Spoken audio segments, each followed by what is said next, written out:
네, 안녕하세요. 실업급여 그리고 퇴직금 및 퇴직연금에 관한 강의를 맡은 공동법률사무소 일과사람의 공인노무사 이미소입니다. 반갑습니다. 네, 오늘은요, 이 실업급여 그리고 퇴직금, 퇴직연금 제도에 대해서 함께 알아볼 텐데요. 우선 실업급여에서 가장 궁금하실 것, 내가 과연 실업급여를 받을 수 있는가라고 생각합니다. 그리고 수급 금액은 얼마일까이실 텐데요. 저와 함께 낱낱이 파헤쳐 보도록 하겠습니다. 그리고 퇴직금 제도가 과거에 있었고 퇴직연금 제도가 새로 도입이 되었어요. 그러면 이 두 제도의 차이점은 무엇일까? 그리고 내가 받을 수 있는 금액은 얼마일까가 궁금하실 텐데요. 같이 살펴보도록 할게요. 네, 첫 번째로 이 실업급여 제도인데요. 실업급여가 도대체 뭐예요? 라는 질문을 많이 하세요. 쉽게는요, 구직급여 그리고 취업촉진수당이다 라고 생각하시면 쉬울 것 같아요. 그리고 실업급여는요, 그럼 이직의 대가인가요? 퇴사하면 누구나 받을 수 있을까요? 이직 위로금일까요? 내가 고용보험을 냈으니까 고용보험료를 납부한 대가일까요? 아닙니다. 실직을 하시고 퇴사를 하시고요. 적극적으로 재취업 노력이라는 것을 하신 경우 이 노력이 증빙이 될 경우에만 지급하는 지원금입니다. 그러면 구체적으로 지급 절차는 어떻게 될까요? 우선은 퇴사를 하셔야겠죠. 퇴사를 하실 때 고용보험료 내지는 4대 보험료 전부 다 상실신고라는 것을 하시게 됩니다. 더불어서 상실신고를 하시고 이 이직확인서라는 것을 근로복지공단에 제출을 하셔야 됩니다. 다음은요. 본인이 직접 이 워크넷을 통해서 구직자로 등록을 하셔서 신청을 하셔야 됩니다. 그리고 고용센터에 방문을 하시게 돼요. 수급 자격 신청 이전에 일정한 교육을 받으시게 됩니다. 그리고 신청을 하면은 이 센터에서 수급 자격이 있다, 없다를 판가름해 주게 되는데요. 만약에 수급 자격이 인정되지 않습니다. 이렇게 실업급여 신청을 반려한다 라고 하면요. 재신청을 하셔야 돼요. 이것을 저희는 심사 청구라고 하고요. 심사 청구를 했어요. 그럼에도 불구하고 또 거부 처분, 반려 처분을 한다고 하면 재심사 청구를 다시 제기하실 수 있습니다. 이 신청을 하시는 거예요. 더불어서 수급 자격이 만약에 인정이 됐어요. 그러면 이 실업급여, 구직급여를 신청하시게 됩니다.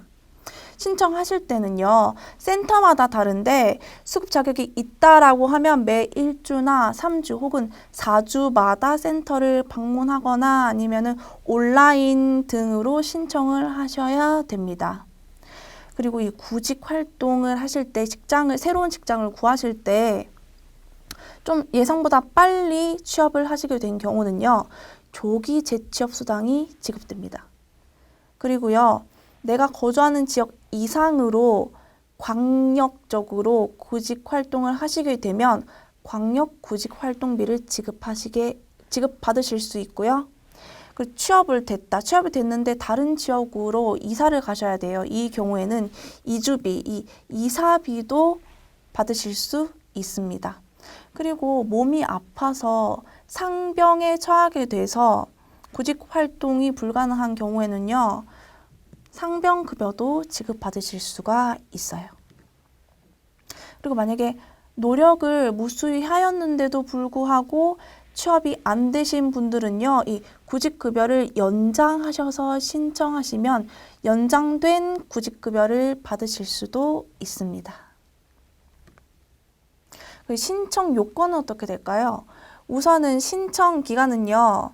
구직급여는요. 퇴직 다음 날이라 함은 이 4대 보험, 고용보험 상실신고를 한 날을 말해요. 그 상실신고일로부터 즉 퇴직 다음 날부터 12개월이 경과가 되면 지급받으실 수 없어요. 그러니까 12개월 이내에는 반드시 신청을 하셔야 됩니다. 더불어서 수급 요건은 어떻게 될까요? 반드시 이직일 이전에 18개월간 초단 시간 근무자 분들 있잖아요. 일주 40시간 안 되시는 분들은요. 24개월간 고용보험에 가입돼 있는 피보험 단위 기간이요. 180일 이상이 되셔야 됩니다. 대략적으로 6개월 이상은 가입이 되셔야 된다는 거예요. 고용보험을 납부하고 계셨어야 된다라는 거예요. 더불어서 그냥 실직하면 지급된다는 거 아니죠. 퇴직 위로금 아니라고 했습니다. 취업을 못한 상태에 있어야 하고요. 재취업 노력을 적극적으로 하셨어야 합니다. 그리고 가장 많이 저한테 주시는 질문이에요. 정말 많이 들어오는 질문이니까 이 부분 유의하셔서 좀 수강해 주시면 좋을 것 같아요. 이직은요. 자발적으로 하면 안 되고요.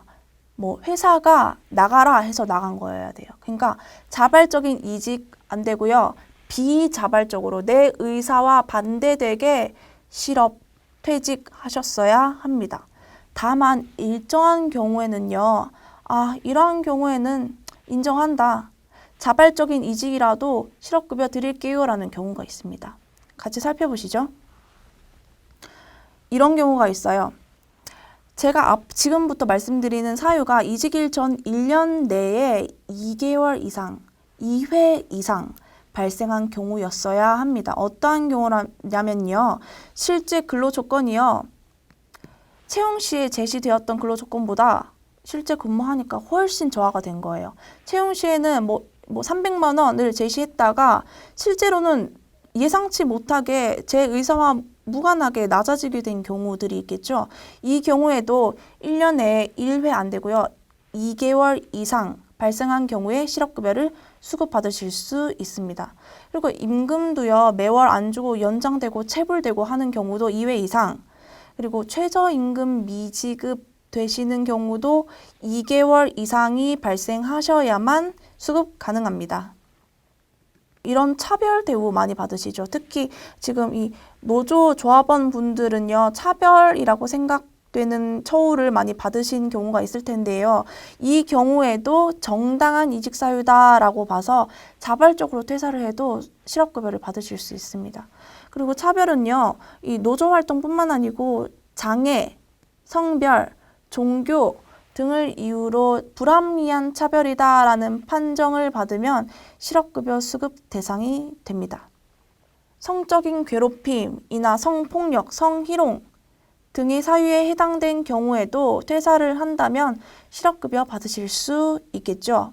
사업의 양도 혹은 M&A 합병이 이루어진 경우 혹은 일부 사업이 폐지가 되거나 아니면 아예 다른 업종으로 전환이 된 경우, 그리고 조직이 아예 없어진 경우나 좀 더 축소된 경우, 구조조정을 한 경우 등등의 경우에는요.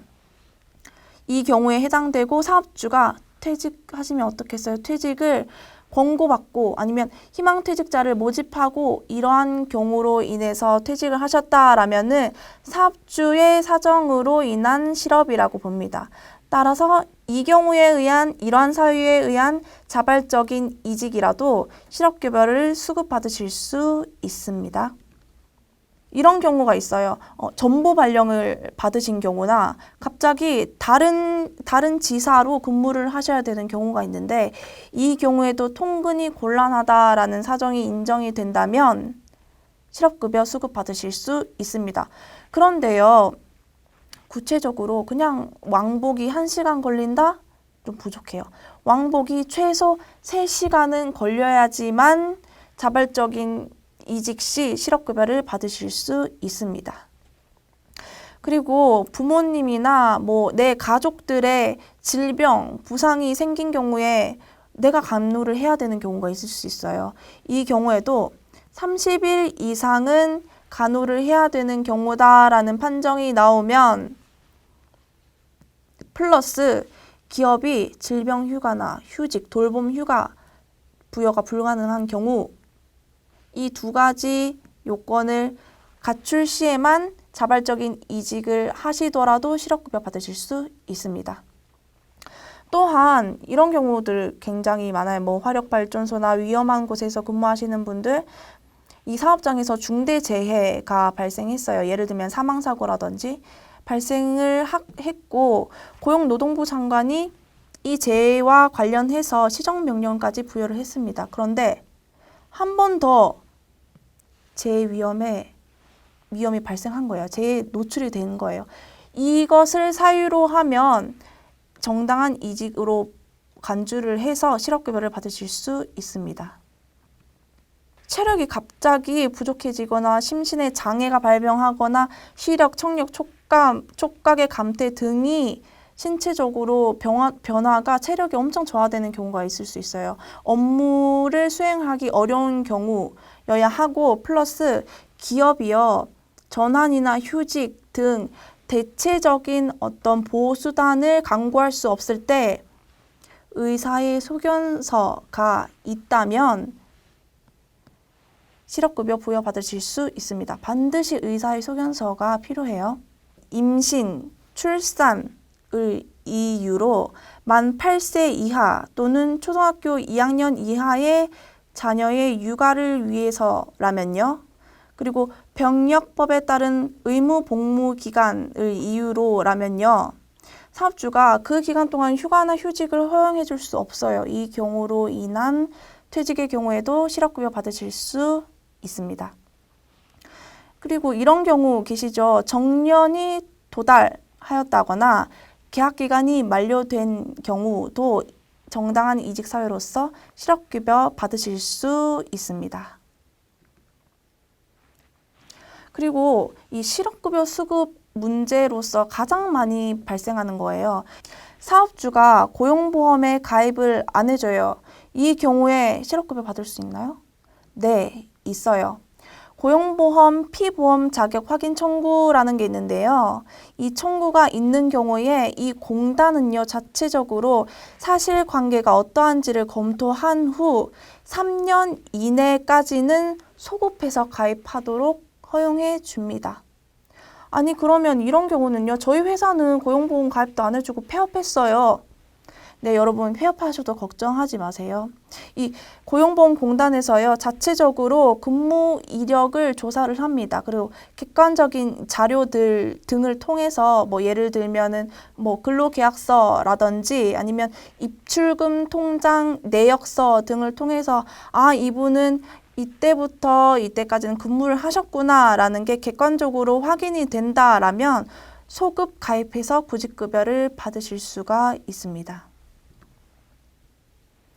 그리고 제가 아까 전에 실업급여 수급 요건으로 이직 확인서를 공단에 제출하셔야 된다라고 말씀을 드렸죠. 이 이직 확인서를 반드시 공단으로 제출을 하셔야만 실업급여를 받으실 수 있어요. 그런데 사업주가 발급을 안 해주는 경우에요. 이 경우 어떻게 해야 되죠? 우선요. 근로자는요. 사업주에게 이직 확인서 발급을 요청을 하셔야 됩니다. 이 요청한 것을요. 메일이나 서면 또는 녹취 자료를 통해서 남겨놓으시면 좋을 것 같아요. 요청을 했다라는 것이 증빙이 되어야 되기 때문입니다. 이 요청을 하시면요. 요청 받은 날로부터 10일 이내에 사업주는 이직 확인서를 반드시 발급해 주어야 합니다. 만약에 이 기간 내에 10일 이내에 이직 확인서를 발급해 주지 않는 경우에는요. 사업주는 10만 원 이하의 과태료가 부과될 수 있어요. 그리고 가중처벌이 됩니다. 가중처벌이 되어서 1차 위반한 것보다 2차 위반한 것이 2차 위반보다는 3차 위반한 것이 보다 과태료는 증액이 됩니다. 허위로 작성을 하는 경우가 있어요. 이직 확인서를요. 근로자가 허위로 혹은 사업주가 허위로 작성을 하는 경우가 있습니다. 이 경우에는요. 보다 더 엄단합니다. 100만 원의 과태료에 처해지게 돼요. 2차 위반은요. 200만 원, 3차 위반은 300만 원이에요. 허위 신고라는 것에는요. 이 퇴직하시면 고용보험, 4대 보험 상실신고 하시죠?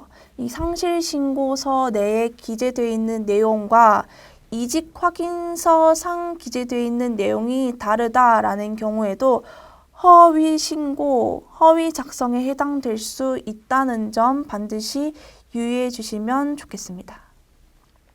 그러면 제일 궁금하신 거, 얼마 받을 수 있나요? 실업급여 얼마 받을 수 있을까요? 퇴직 전 평균 임금을 기준으로 과거에는 50%였는데요. 지금은 60%까지 상향해서 보장해 드립니다.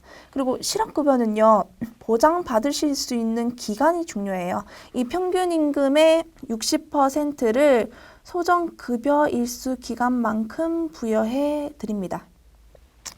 또 역시나 상하한액이 규정돼 있죠. 상하한액은 1일 66,000원, 그리고 하한액은 54,976원으로 보장이 됩니다. 그리고 이 하한액은요, 매년 최저임금 고시액이 바뀌어서 하한액도 변동이 될 수 있다는 점 한번 참고해 주시면 좋을 것 같습니다. 그리고 실업급여 구체적으로 얼마 받냐, 정확하게 어떻게 받냐 궁금하실 텐데, 쉽게는 이 실업급여 모의계산기 한번 사용해 보세요. 고용보험 홈페이지에 접속하셔서 실업급여 간편 모의계산기를 클릭하시면 쉽게 아실 수 있습니다. 네, 그리고요, 구직급여, 실업급여는요, 소정급여 일수가 길면 길수록 금액이 증액되겠죠. 길이가 긴 게 중요해요. 이 소정급여 일수는요, 고용보험에 얼마나 오래 가입이 되어 있는가 플러스 이직일 현재 만 나이가 중요합니다. 1년 미만이신 분들이신데 50세 미만이시다라면요, 120일 부여받으실 수 있고요. 피보험 가입기간이 1년 이상인데 3년이 안 되시는 분들, 50세 미만이세요. 이분들은 150일, 50세 이상이시면 180일 동안 받으실 수 있어요. 그리고 5년이 안 되시는데 50세가 안 되신다, 180일, 50세가 넘으셨다, 210일입니다. 그리고 10년 이상 장기간 가입하신 분들은요, 50세 이상이면 최대 270일간 부여받으실 수 있습니다. 그리고요, 우리 장애를 가지신 분들 계시죠? 이분들은요, 이 50세 미만 이것은 아예 삭제하시면 될 것 같아요. 무조건 더 높은 일수, 더 장기간의 일수를 수급할 수 있도록 해드립니다. 50세 미만이시던 연령은 관계없이 보장해 드리도록 하고 있다는 점 참고하시고요. 만약에 실업급여를 부정해서 받으시는 분들이 계세요. 부정수급을 많이 하시는데, 부정수급하시면요, 3년 이하의 징역이나 3천만 원 이하의 강한 벌금형에 처해지게 됩니다. 그리고요, 근로자가 사업주랑 함께 부정수급을 하는 경우가 있어요. 어떤 경우냐? 이런 경우. 좀 사업주가 형편이 어려워서 퇴직급여를 보장해주기 힘드니까 실업급여를 좀 받는 것이 어떻겠냐라고 이렇게 공모를 하는 거예요. 공동모의를 하는 경우에는요, 각각 5년 이하의 징역이나 5천만 원 이하의 보다 더 강력하게 규제를 하고 있습니다. 다음으로는요, 퇴직급여 제도예요. 퇴직급여 제도는 퇴직금 그리고 퇴직연금이 있어요. 퇴직급여법에 따르면요, 사용자는 퇴직급여 제도 중 하나 이상의 제도를 반드시 설정하도록 되어 있습니다. 그리고 다만 계속 근로기간이 1년이 채 안 되시는 분들이나 4주 평균에서 1주 근무 시간이 15시간이 안 되시는 우리는 초단시간 근무자라고 하죠. 법정 용어로는요, 초단시간 근무자라고 합니다. 이 경우에는요, 퇴직금을 받으실 수 없습니다. 퇴직금과 퇴직연금, 뭐가 다를까요? 퇴직금은요, 사용자가 근로자에게 지급하는 거예요. 그런데 퇴직연금은요, 제3의 기관, 금융기관에 위탁하여서 지급하게 되는 것입니다. 구체적으로 퇴직금을 받기 위한 요건에는요, 계속 근로기간이 1년이 이상이 되어야 된다는 거예요. 그러니까 근로계약서상 입사일부터 퇴사 시 기간이 1년은 넘어야 된다는 거예요. 그렇다면 31분 이상의 평균 임금을 퇴직금으로 지급하게 됩니다. 그러면 이 계속 근로 기간에 합산되는 기간이 어떠한 것들이 있는지를 좀 알아봐야 될 필요성이 있겠죠. 예를 들면 나는 첫 3개월 동안은 수습기간으로 규정을 해 놓았어요. 그럼 수습기간은 제외될까요?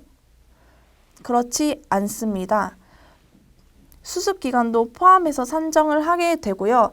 기업이 이런 경우가 있어요. M&A가 이루어지거나 양도 혹은 조직이 변경되는 경우에도 포괄적으로 근로관계가 승계된다, 포괄 승계가 이루어진다라는 약정을 맺으신 경우에는요. 계속 근로로 합산해서 양도 전, 그 다음에 양수 후 기간을 합산해서 인정해 드립니다. 좀 더 구체적으로는요. 업무상 부상기간, 산재기간 포함될까요? 산재로 인해서 휴업을 하시거나 요양을 하신 기간도 이 계속 근로 기간에 산입이 됩니다. 따라서 이 기간에도 산재 기간이나 뭐 휴업 기간이나 또 휴직 기간 등의 경우에도요. 총 계속 근로 기간으로 인정받을 수 있어서 그 기간에 따라 비율적으로 퇴직금을 받으실 수 있습니다. 그렇지만 그 군대로 의무 복무하시는 기간 있죠. 그 기간과 퇴직금을 미리 중도 인출하시는 중간 정상 기간 등의 경우에는요. 제외되게 됩니다. 그러면 퇴직금 얼마 받을 수 있을까요? 퇴직금은요. 일일 평균 임금을 기준으로 산입을 하게 됩니다. 이 평균 임금은요. 퇴직일, 사유가 발생한 날은 이 퇴사 시점을 말하는 거예요. 이 퇴직일 이전 역산해서 3개월 간의 임금을 합산을 해서 3개월간 총 일수, 뭐 90일이면 90일, 91일이면 91일을 나누는 금액입니다. 이 일일 평균 임금을 구하셨으면 곱하기 30일을 하시고요. 우리 법은요. 31일이 아니고 30일을 곱하라고 해요. 그리고 총 계속 근로기간을 곱해서 365일 1년으로 나누어줍니다. 이 의미는요. 그냥 근무한 기간에 비례해서 지급을 해주겠다는 거예요. 한번 저랑 같이 계산을 해보시면 월에 250만 원을 받으시는 분이 계세요. 그리고 근무기간은 18년도 2월 1일부터 20년도 6월 30일까지입니다. 이 경우에 한번 계산해보면요. 일일 평균 임금은 250만 원 곱하기 3 하면 750만 원이고요. 나누기 총 91일이에요. 나누면 좀 대략적으로 한 8만 2천 원 정도가 하루 평균 임금이 되네요. 약 8만 2천 원 곱하기 30일을 곱하도록 되어 있으니까 30일, 그리고 총 재직 일수는 880일입니다. 880일을 곱하고요. 1년 365일로 나누면요. 총 퇴직금은요. 596만 1,161원을 받으실 수가 있게 되는 거예요. 좀 어려우시죠? 어려우시면요. 제가 또 팁을 하나 드릴게요. 고용노동부 홈페이지를 검색하셔서 사이트에 들어가셔서 퇴직금 계산기를 클릭하시게 됩니다. 그러면요. 아주 간편하게 계산하실 수 있으니까요. 사용해 보시길 바랄게요. 그리고 퇴직연금 제도라는 것이 도입이 되었어요. 퇴직연금 제도가 뭘까요? 회사는요. 퇴직급여를 지급하기 위한 재원을 퇴직연금 사업자에 적립을 하게 됩니다. 그러면 이 금융기관에서 근로자가 퇴직을 할 때 일시금이나 연금으로, 이거는 근로자가 선택하기 나름이에요. 일시금이나 연금으로 지급하게 되는 것입니다. 여기 보면 퇴직연금 사업자가 추가가 되었죠. 퇴직금은 사용자가 바로 근로자에게 주는 거라면 연금은요. 퇴직연금 사업자, 그러니까 금융기관, 은행에서 지급하게 되는 겁니다. 퇴직연금 제도는요. 어떠한 장점, 어떠한 특징이 있을까요? 우선 사용자는요. 매달 퇴직급여를 꼬박꼬박 적립하게 됩니다. 그러면요. 이전에 퇴직금의 최대의 장점이 뭐였냐면 도산 시에, 폐업 시에 임금 체불이 된다는 거예요. 퇴직금을 보장받을 수 없는 경우도 있다는 것이었는데 퇴직연금은 사용자가 그때그때마다 금원을 적립을 하니까 나중에 폐업이나 도산 시에도 안정적으로 퇴직급여를 받으실 수 있게 되는 거예요. 그리고 연금으로 수령이 가능하니까 여러분 장점이 뭐겠어요? 노후 보장이 가능하다는 점입니다. 다양하게 노후 설계가 가능해지는 것이고요. 그리고 퇴직연금 제도에는요, 확정기여형과 확정급여형이 있는데요. 확정기여형은요, 좀 유연한 대응이 가능해요. 예를 들면 회사가 임금 제도를 연 공급에서 연 봉제로 바꾸는 경우 등등이 있을 거예요.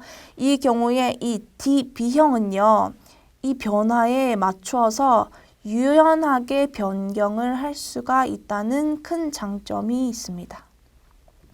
유연한 설계가 가능하고요. 구체적으로 퇴직연금 제도는요, 확정급여형, 확정기여형, 그리고 개인형이 있습니다. 한번 살펴볼게요. 확정급여형 그리고 확정기여형 뭐가 다르냐? 우선 확정급여형은 DB형이라고 합니다. 이 DB형은요, 사용자가 매년 부담금을 적립하고 운용합니다. 그런데 확정기여형 이 DC형은요, 근로자가 운용합니다. DB형은 사용자, DC형은 근로자가 운용하게 됩니다. 이 그래프를 통해서 살펴보면 좀 더 이해가 잘 되실 것 같아요. DB형 보시면요, 이 X축, 이 결과값이 일정하죠. 따라서 이것은 내가 받을 수 있는 결과, 그러니까 금액이에요. 네, 결과값이라고 생각하시면 될 것 같고요. DB형은 내가 최종 퇴직일자에 받을 금액이 사전에 확정되어 있는 거예요. 내가 예측할 수 있다는 거예요. 근데 DC형은요, 보니까 변동이 되죠. 근로자의 운용 성과나 추가 납입액에 따라서 최종 받으실 수 있는 퇴직 금액이 변동되게 된다는 점이 차이가 있습니다. 그러면요, 구체적으로 이 DC형과 DB형의 차이점을 알아볼 텐데, 우리 IRP라고 많이 들어보셨죠? IRP가 도대체 뭘까요? IRP는요, 개인형과 기업형이 있습니다. 이 개인형은요, 모든 취업자분들, 모든 근로자분들이 가입하실 수 있다라고 이해하시면 될 것 같아요. 지금 내가 DB형이나 DC형을 가입하시고 계셔도 별도로 IRP는 또 재테크 수단으로 활용하실 수 있고요. 또 10인 미만의 영세한 사업장의 경우에도 기업형 IRP 제도라고 해서 가입하실 수 있습니다. 과세 이연이 되니까 좀 세제 혜택 등을 좀 보실 수 있겠죠. 그리고 DB형, DC형 차이를 좀 구체적으로 살펴볼 텐데, DB형은요, 사용자가 운영하고 DC형은 근로자가 주체적으로 운용하게 됩니다. 퇴직급여는요, 아까 그래프에서 살펴보듯이 DB형은 확정되어 있고 DC형은 변동이 가능합니다. 그리고 DB형은요, 중도로 인출이 불가능한데 반면에 DC형은 좀 더 유연해서 중도 인출이 가능합니다. 다만 일정한 사유가 해당이 돼야 되는데요. 이후에서 좀 살펴보도록 할게요. DC형은요, 어떠한 경우에 선택하시면 되냐? 좀 직장 이동이 빈번하신 분들, 그 한 기업에 한 회사에 좀 짧게 근무하시는 분들에게 추천드리는 제도입니다. 그리고 이 중간 정산 사유 어떤 것들이 있을까요? 연금 제도 등에서는요, DB형은 중도 인출이 불가능하고요. DC형만 가능합니다. 퇴직금 그리고 연금에서의 DC형 어떠한 경우에 중도 인출이 가능한가? 무주택자이신 분들의 주택 구입 혹은 무주택자인 경우인데 전세금이나 보증금을 부담하셔야 될 경우 중도 인출이 가능합니다. 그리고 요양이 필요한 근로자나 가족의 요양비를 부담하셔야 되는데 최소 6개월 이상의 요양을 요해야 됩니다. 더불어서 5년 이내에 회생이나 파산 선고를 받으신 경우도 중간정산해서 지급받으실 수 있고요. 또 최근에는 법 개정으로 인해서요. 재난으로 인해서 근로자나 가족분들이 피해를 입으신 경우에는 중도 인출이 가능합니다. 과거에는요, 어떻게 규정이 되어 있었냐면 그냥 천재지변인 경우에만 해당될 수 있다라고 되어 있었는데요. 지금은 뭐 천재지변, 뭐 자연재해나 인재나 모두 다 해당할 수 있도록 재난으로 좀 완화시키고 그 범위를 넓혔습니다. 그리고 근로시간 단축 등으로 퇴직급여가 감소하는 경우가 있으시죠. 이 경우에는 퇴직 전 3개월의 평균 임금이 저하되니까 퇴직금도 저하될 수 있어요. 이 경우에는요, 퇴직금만 중간 전산이 가능합니다. DC형 연금은요, 불가능해요. 그리고 퇴직연금 받을 권리를요, 은행에다가 담보로 제공을 하고 대출을 받으시는 경우가 있어요.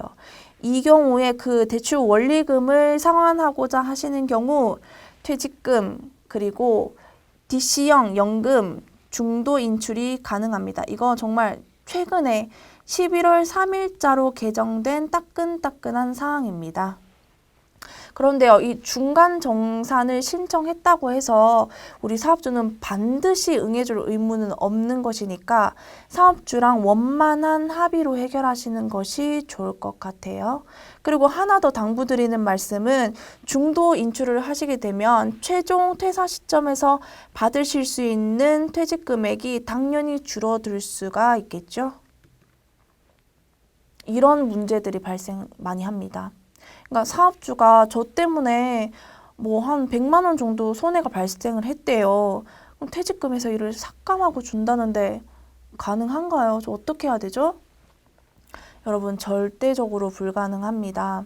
우리 판례는요, 어떠한 경우라도 징계 해고 등 어떠한 경우라도 퇴직금을 삭감하거나 지급을 제한할 수는 없다라고 명확하게 판시하고 있어요.